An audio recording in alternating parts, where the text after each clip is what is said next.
Bueno, muy buenas, bienvenidos a todos una vez más a esta serie de mensajes con la cual estamos disfrutando tanto, con la cual estamos aprendiendo muchísimo y con la cual yo a la hora de compartir estoy enriqueciéndome a nivel espiritual. Bueno, comentarles que ya vamos por la clase número 4. Este es el mensaje de enseñanza número 4, para hacer un pequeñísimo resumen de lo que hemos visto hasta el día de hoy. En la enseñanza número 1, que la titulemos Introducción, estuvimos hablando del desierto, estuvimos hablando acerca de los alrededores de la cerca que rodeaba el tabernáculo, estuvimos hablando de los atrios y estuvimos hablando algo acerca de la puerta que separaba del desierto lo separaba del desierto del atrio. Toquemos acerca de esa puerta y estuvimos hablando del mensaje y el simbolismo que hay oculto en ella. En la enseñanza número 2 estuvimos hablando acerca del altar de bronce, que es el primer objeto que encontramos tras salir del desierto y entrar en el atrio. Nos encontramos con el altar de bronce y estuvimos hablando acerca de las funciones que allí se realizaba y nos detuvimos en uno específicamente.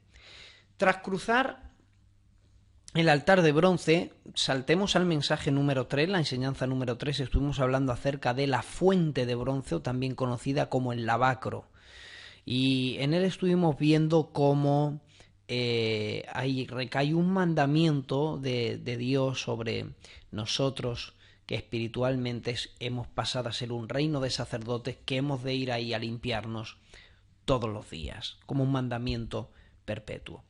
Estuvimos hablando acerca de este elemento y encontremos algunas enseñanzas maravillosas y algunos principios importantes que extrajimos de esa enseñanza. Hoy continuamos conociendo el tabernáculo, que era la morada de Dios en el desierto, pero nosotros hemos titulado esta serie de mensajes como Jesucristo y el tabernáculo, porque estamos viendo su persona, su obra, y la obra en medio de la iglesia la estamos viendo oculta en este maravilloso estudio.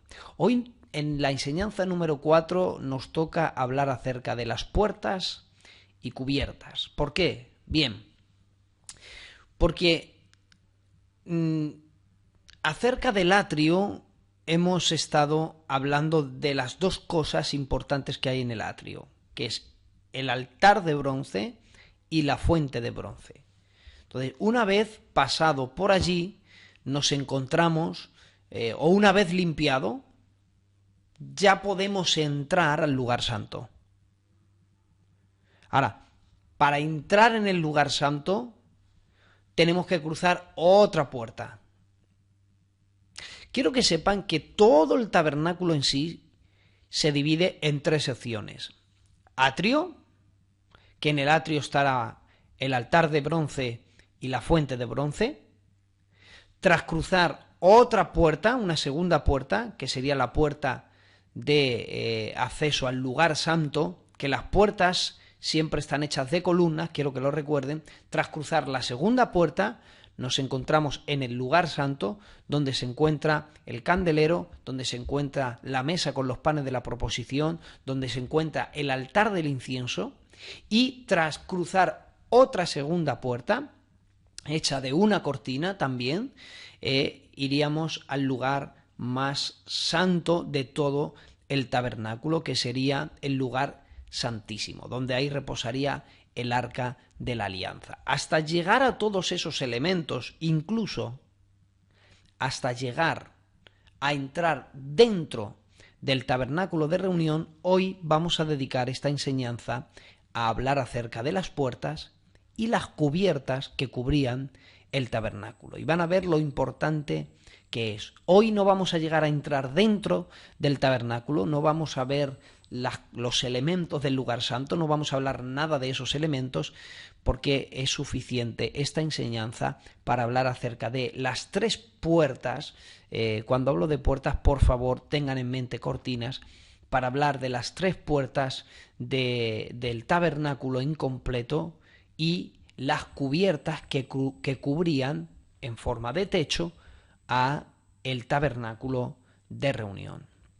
El pasaje que vamos a usar es Éxodo capítulo 26, verso 1, dice: harás el tabernáculo de 10 cortinas de lino torcido, azul, púrpura y carmesí, y lo harás de la obra de querubines, obra primorosa. Es decir, que la primera cortina, que era la que veían los que se encontraban dentro del tabernáculo en el lugar santo, verían la primera cortina. Van a ser 4 cortinas las que van a ir una encima de la otra. ¿De acuerdo? Entonces la primera cortina sería esa. Luego habría otra segunda cortina y luego vamos a hablar acerca de todas ellas. La segunda cortina, para no estar leyendo todo el pasaje, vamos a ver, la segunda cortina se encuentra en el verso 7, capítulo 26, verso 7, dice: harás asimismo cortinas de pelo de cabra, una cubierta sobre el tabernáculo. La segunda cubierta, es decir, primero estaba aquella cubierta de 4 colores con obras de querubines primorosas, luego encima de esa cubierta estaba una segunda cubierta hecha de pelo de cabra, es decir, por encima de esa primera cortina estaba la segunda, que era de piel de cabra. Vamos luego, o de pieles de cabra, y vamos a ver el significado que tiene. La tercera cortina la vemos en el verso 14, capítulo 26, verso 14, dice: harás también a la tienda una cortina de pieles de carnero, atención, teñidas en rojo. Es decir, la tercera cubierta que había era una cubierta teñida completamente en rojo, rojo carmesí. Era realmente a causa de la sangre. Y la última y cuarta cortina que cubría el tabernáculo, que era la que se veía realmente exteriormente, la encontramos en el mismo verso 14, dice: y una cortina de piel de tejones encima.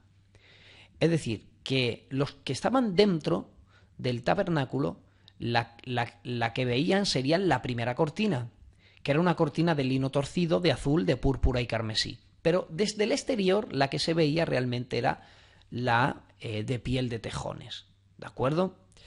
Antes de llegar a las cubiertas, primeramente quisiera hablarles acerca de las puertas. Las puertas guardan un mensaje impresionante. Obviamente, claro, para entrar al lugar santo, había que cruzar puertas.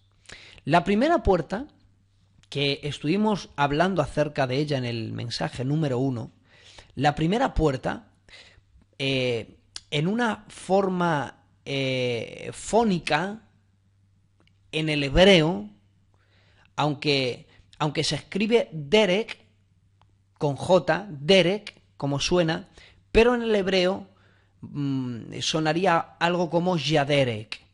Entonces, la primera puerta, los hebreos la llamaban Yadere. Esa era la primera puerta del tabernáculo. Por la Yadere se salía del desierto y se entraba en el lugar, se salía del desierto y se entraba en el atrio. La segunda puerta, que también era de cortina, que era la que iba de el atrio al lugar santo, aunque se escribe en el hebreo Emek, terminado en T, E-M-E-T, Emek, terminado en T, vuelvo a repetir, pero en una forma fónica, para pronunciarlo, vendría a ser Yemek. Es decir, que la primera, que era Yadere, era la primera puerta, era la que te se dividía del desierto y el atrio. Esa puerta daba acceso a un lugar completamente diferente del desierto, que era el atrio. Pero la segunda puerta era más impresionante aún todavía, ya que Jaemet te hacía salir del atrio para entrar en el lugar santo. Entonces ya entrabas de nivel. Pero había una tercera puerta, también hecha de cortina, dentro del lugar santo, que en el hebreo se escribiría Jaya o Yaya, pero en forma fónica para pronunciarlo sería Yayay. Esa tercera puerta, Yayay, era la que separaba del lugar santo al lugar más santísimo de todo el tabernáculo, que era precisamente el lugar santísimo, donde una sola vez al año el sumo sacerdote Aarón entraba a realizar lo que se conocía como el Yom Kippur. Luego todo esto lo explicaremos en los próximos mensajes. Así que los hebreos conocían muy bien cuando se hablaba de las puertas, cuando se querían mencionar las puertas del tabernáculo, lo que separaba de un lugar a otro, sabían que se llamaba Yadere, Yaemet, Yayay. Cuando alguien decía esas tres palabras hebreas, se estaba refiriendo a la puerta que te libraba del desierto y te ponía en un lugar seguro como es el atrio. Mira si el atrio seguro, que la Biblia dice, mejor es un día en tus atrios que 1000 fuera de ellos. Preferiría morar en la puerta de la casa de Dios que en las moradas de maldad. Mira si es un lugar de refugio, el atrio, que incluso hay uno de los salmos que dicen, porque allí en el atrio, junto al altar, los pajarillos hacen sus nidos. Alabado sea el nombre del Señor. Hasta los pajarillos y los polluelos encuentran su hogar en los atrios de Jehová, dice uno de los salmos. Cuando hablaban de Jaemet, sabían que te iba a llevar a un lugar aún mejor, que era el lugar santo, donde estaba la provisión, la mesa de los panes de la proposición, donde estaba el candelero, donde lámpara es a mis pies tu palabra, donde estaba el incienso, esa ofrenda de olor agradable que subía delante de la presencia de Dios para ser aceptado. Y cuando hablaban del Yayay, hablaban de aquella cortina, aquella puerta que nos separaba del Padre. Los hebreos sabían muy bien. Cuando alguien decía Yadere, Yaemet, Yayay, sabían que se estaba refiriendo a las tres puertas del tabernáculo. Pues bien, esas tres palabras hebreas en forma del castellano sonarían de esta misma manera. Sonarían camino, verdad, vida. Las tres palabras hebreas que están asociadas a cada una de las puertas, en el español suena camino, verdad y vida. Por eso llega Jesús a la tierra y cuando a él le están preguntando, él responde en Juan capítulo 14 y verso 6, él dice, yo soy el camino, yo soy la verdad y yo soy la vida. Los allí presentes saben muy bien lo que Jesús acaba de decir. Los allí presentes son conscientes de la aclaración y de la afirmación tan seria e importante en la que Jesús acaba de pronunciar. Cuando Jesús dijo yo soy el camino, soy la verdad y yo soy la vida, cuando Jesús dijo yo soy Yadere, Yaemet, Yabjay, él estaba diciendo yo soy la puerta que separa del desierto, que son las moradas de maldad, para introduciros en un lugar seguro que son los atrios de la casa de Jehová. Yo soy la verdad que os lleva a un lugar santo, soy la vida que os da acceso a mi Padre Celestial. Ellos sabían muy bien la declaración de Cristo. Por eso es que estamos hablando, ¿cómo se llama esta serie de mensajes? Jesucristo y el tabernáculo o el tabernáculo y Jesucristo. ¿Te das cuenta? En el tabernáculo hay tres puertas que en el castellano sonarían camino, verdad y vida. Llega Cristo y dice: yo soy el camino, soy la verdad y soy la vida.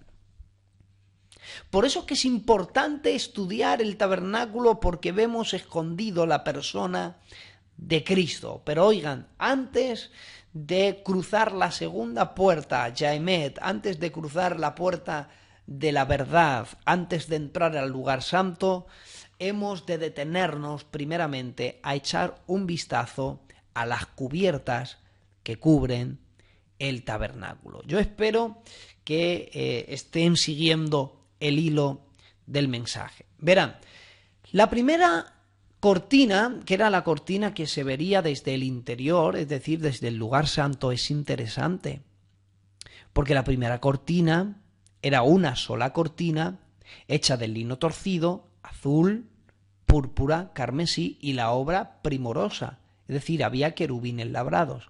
No sé si les suena esto, porque la puerta que daba acceso al atrio era una puerta que estaba en 5 columnas, pero había 4 cortinas. Cada cortina, número 1, una de las cortinas era de azul, otra era de carmesí, otra era púrpura y otra era de lino torcido con una obra primorosa donde había querubines. Ahora, sobre la cubierta, la primera cubierta tiene que ver con todo esto. Es decir, las 4 cosas que veíamos en la puerta, ahora lo vemos unida en una sola cortina. Era la que se vería, los de dentro lo verían, pero los de afuera no llegarían a alcanzar a ver tal visión.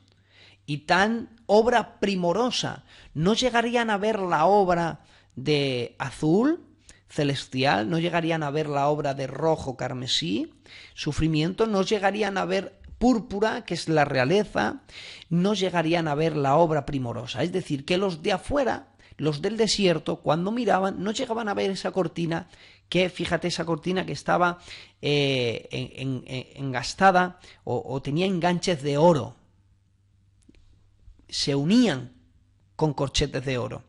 Y el oro siempre nos habla de la naturaleza divina. Es decir, que los que paseaban por el desierto y miraban al tabernáculo, cuando querían ver, ellos no veían esa cortina, no veían la deidad. Ellos no veían el lino reliado, que era el lino torcido, esa obra primorosa. Ellos no veían el nacimiento de Cristo, ellos no veían que Dios se hizo hombre y que nació en Belén de Judea. Ellos no verían la púrpura, ellos no verían que Cristo era el Rey que había venido. Ellos no verían el azul, ellos no distinguirían el lugar de origen donde Él vino, porque Él dijo: mi reino no es de este mundo, lo tuvo que decir Él. Y ellos no verían cuál era la obra a la cual Él tenía que hacer, que era el carmesí, que era rojo potente. Por lo tanto, nos está hablando del sacrificio de Cristo en la cruz del Calvario. Ellos no verían nada de eso, no lo verían, estaba cubierto a los ojos del desierto. Por eso la Biblia dice: ¿por qué les hablas en parábolas?, les dice Jesús. O le dicen a Jesús sus discípulos: ¿por qué les hablas en parábolas? Y entonces Él les responde: para que viendo no vean ni escuchando entiendan. Todo esto tiene un significado que no quiero detenerme, ¿de acuerdo? Pero no tiene que ver con que Jesús les prohíba, sino más bien con la dureza del corazón de ellos, que habían tapado sus oídos. Dice otra versión, en Isaías, dice: porque han tapado sus oídos para no oír y han bloqueado su corazón y sus sentimientos para no creer. Por lo tanto les hablaré en parábolas, para que viendo no vean y escuchando entiendan. Es decir, Cristo no es que endurezca el corazón de los blandos, es que hay un momento en el que la gente cierra sus oídos para no oír la verdad, cierra su corazón y sus sentimientos, cierra sus ojos para no ver la grandeza de Dios.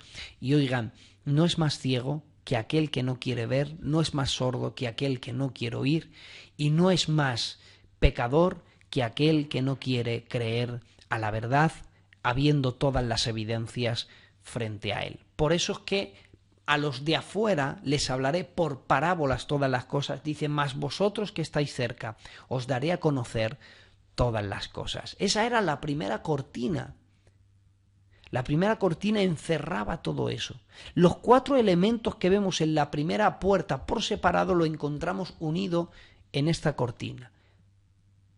¿Y esta cortina de qué nos habla? Primera de Corintios 15:47 dice, el primer hombre es de la tierra, terrenal. Hablando de Adán, el segundo hombre, que es el Señor, es del cielo.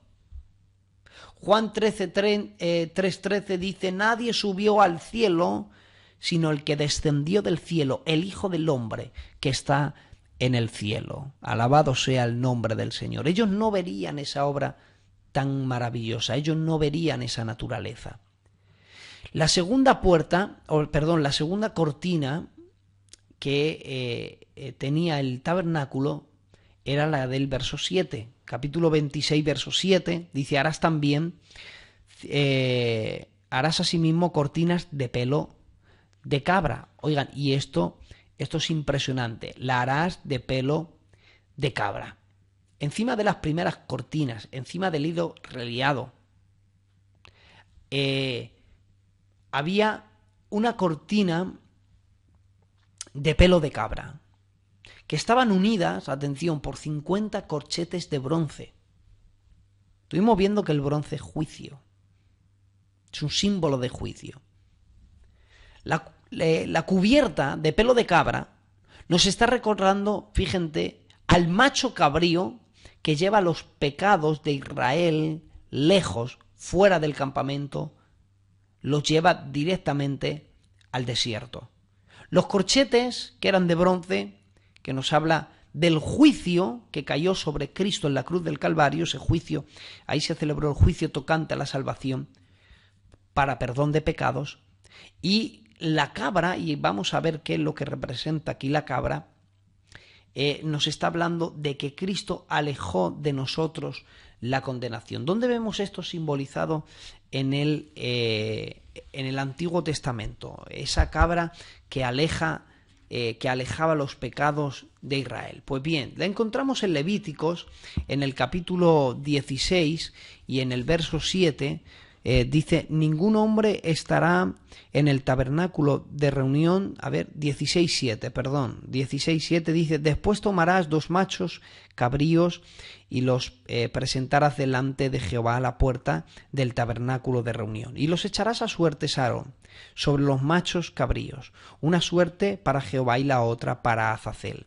Bien, Azazel, según algunas tradiciones, incluso mitos y leyendas judías, habla de ya esto venía de los orígenes del pueblo de Israel. Azazel recuerda a un demonio que habitaba en el desierto, que era un devorador de pecados y que y que atormentaba a los pecadores. Pues bien, Dios cogió todo esto, toda esta leyenda, para dar una enseñanza al pueblo de Israel. Ellos echaban a suertes, y una de las que caía, uno de los machos cabríos que caía, la suerte, se la entregaban al Señor. Pero, al Señor como perdón, pero la otra se liberaba al desierto. El desierto es las moradas de maldad, y ahí se encontraba el devorador, y era quien devoraba. El acto que muestra Levíticos capítulo 16, del verso 7 al 10, que pueden verlo, incluso del verso 20 al 22 también nos hablan de todo eso.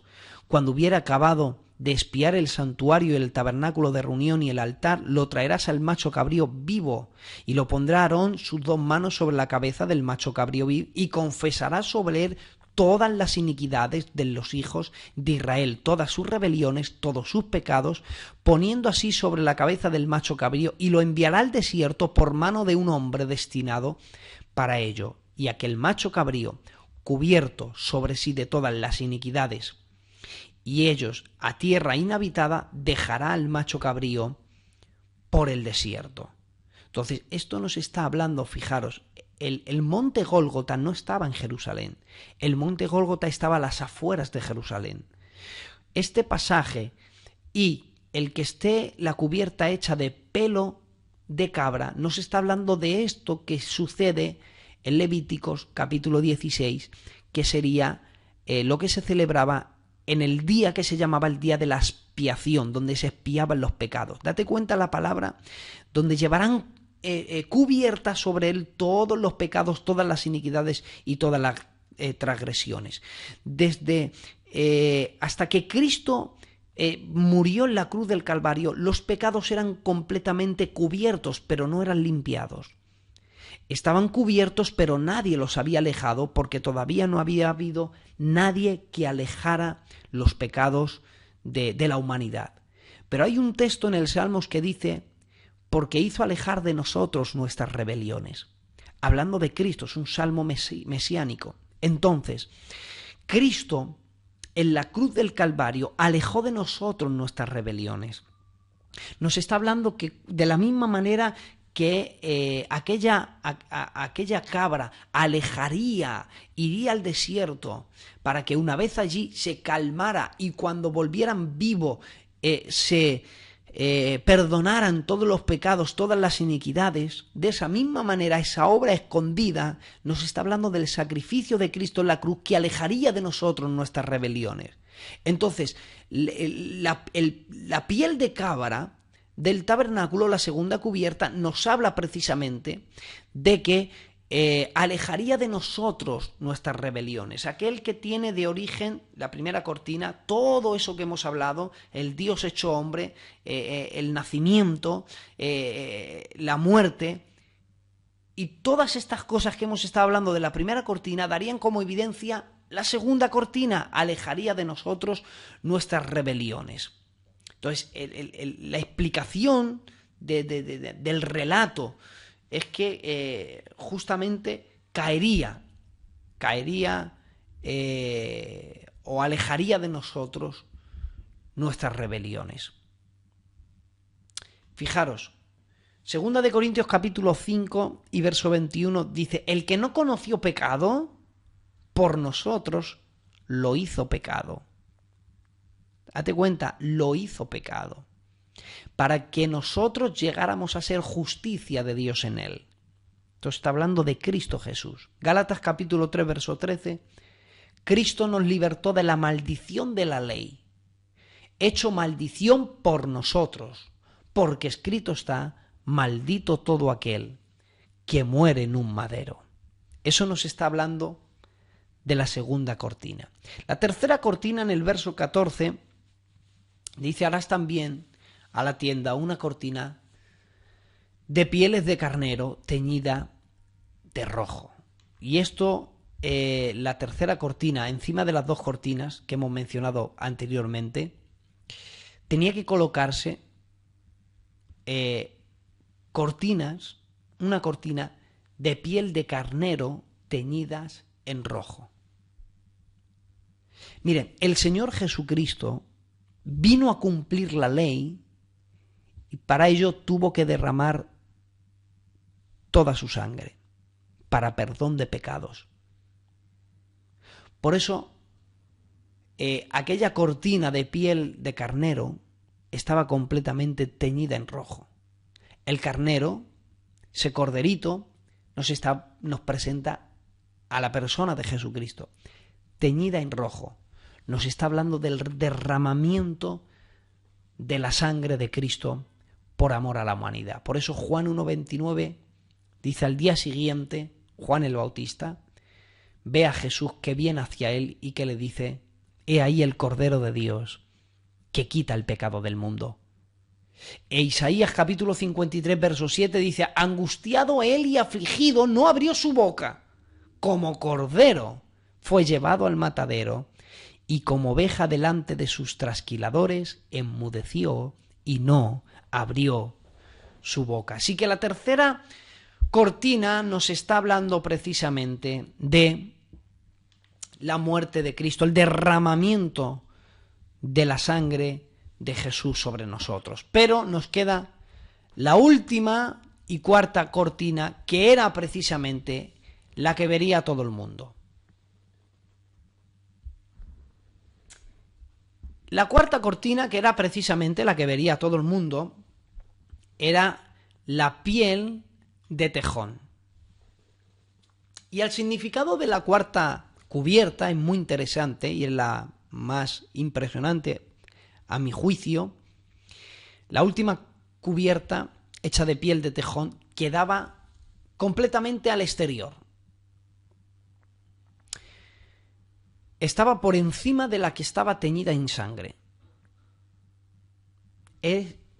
La piel de tejón, esta cubierta, era prácticamente algo rústico, oscuro, sin color. No era bonito, sin belleza. Por eso le veremos más inatractivo para que le deseemos. La piel de tejón realmente es una piel realmente fea. Ahora, ¿por qué escogió Dios la piel de tejón? ¿Por qué un tejón? ¿Por qué ese animal? ¿Qué tiene de especial ese animal? Verán, lo especial que tiene el tejón, hay un tejón que es un tejón interesante. La piel de tejón es interesante.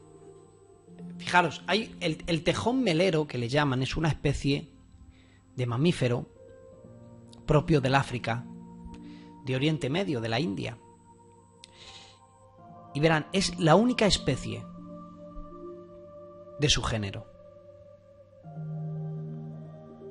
Es la criatura más audaz del mundo, es la más inteligente. Se dice que emprende acciones poco comunes, sin temer el riesgo que conlleva implicar cada acción. Verán, Cristo fue la persona más inteligente del mundo. Él emprendía acciones poco comunes. Él sorprendía a todos. A ver, Jesús, le dijeron en una ocasión, ¿es lícito dar tributo a César? Y todo esto lo hacían para prenderle, para engañarle al hombre más inteligente del mundo. Y él les decía, bien, bueno, yo os respondo si me respondéis a otra pregunta. ¿El bautismo de Juan fue de Dios o de los hombres? Entonces ellos se apartaban y debatían. ¿Qué le respondemos? Si decimos de los hombres, el pueblo se pone en contra. Si decimos de Dios, él nos dirá que por qué no nos sometimos. Bueno, vamos a decirle que no lo sabemos. Jesús, no sabemos. No podemos responder. Jesús les decía, pues yo tampoco os digo con qué autoridad hago estas cosas. Él emprendía acciones poco comunes. Él caminaba sobre las aguas, que ningún mortal debía hacerlo, pero él lo hacía. Él se detenía y reprendía el viento y la mar. Él dormía mientras la tormenta crecía. Él miraba a la multitud y se compadecía de ellas cuando todos pasaban de largo. En un mundo donde faltaba compasión, él llegó para traer compasión. Emprende acciones poco comunes sin tener en cuenta el riesgo, precisamente porque el tejón tiene una piel muy gruesa, incluso puede soportar golpes de machetes, de cuchillos. Es muy difícil que penetre sobre él.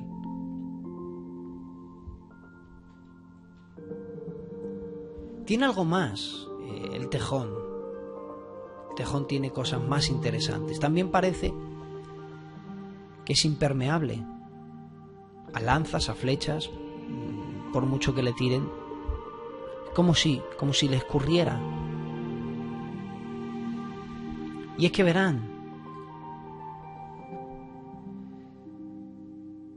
tiene una mandíbula tan poderosa y unos dientes tan afilados que son suficientes para poder aplastar el caparazón de una tortuga.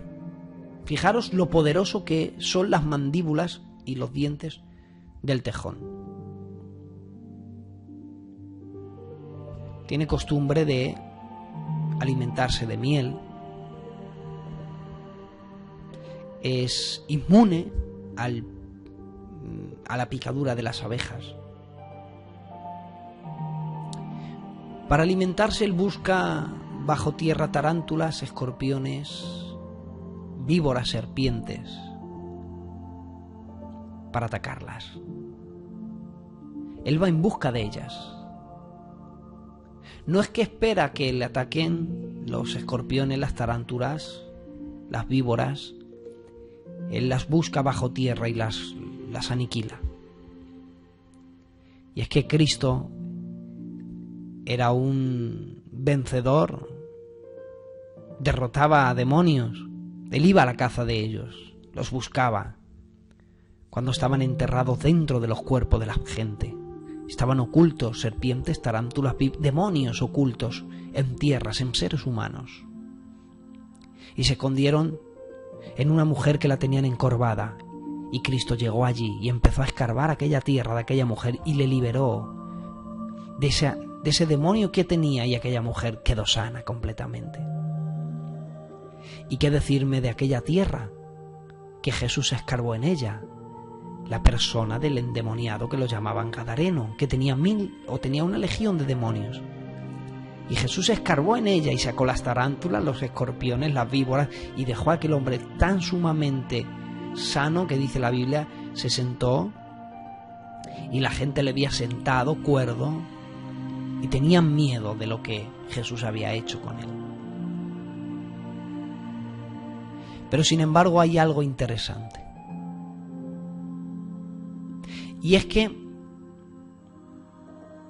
hay una víbora que es capaz de dañar al tejón. Pero el tejón tiene una estrategia para derrotarle.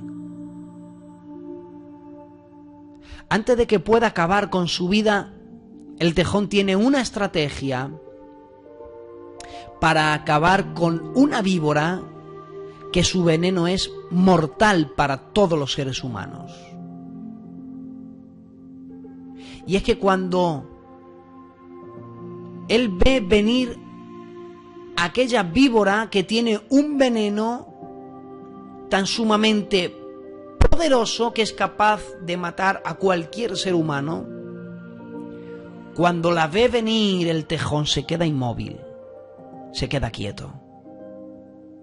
¿Y sabes lo que hace el tejón? Es que pone su parte más vulnerable de su cuerpo. Porque incluso él ha llegado a soportar el frío de los machetes, flechas, lanzas. Pero él, aquella serpiente venenosa, le pone la parte más vulnerable que tiene. Y entonces es cuando la serpiente le ataca. Y él, inmóvil completamente, no hace nada para defenderse, y aquella serpiente lo ataca y descarga sobre él todo su veneno. De modo que el tejón cae a tierra. Y la serpiente, al haber inyectado todo el veneno en el tejón, queda debilitada. No se puede mover. Pero aunque no se puede mover, la serpiente cree que ya ha acabado con el tejón porque está completamente quieto en la tierra. La cuestión es que el tejón no ha muerto. La cuestión es que el tejón simplemente se ha desmayado. Y tarda muy poco en reaccionar de aquel desmayo. Cuando se levanta de su desmayo, todavía la serpiente sigue debilitada al haber ingerido todo su veneno sobre el tejón, y es cuando el tejón aprovecha para devorar la cabeza de la serpiente y así acabar con ella.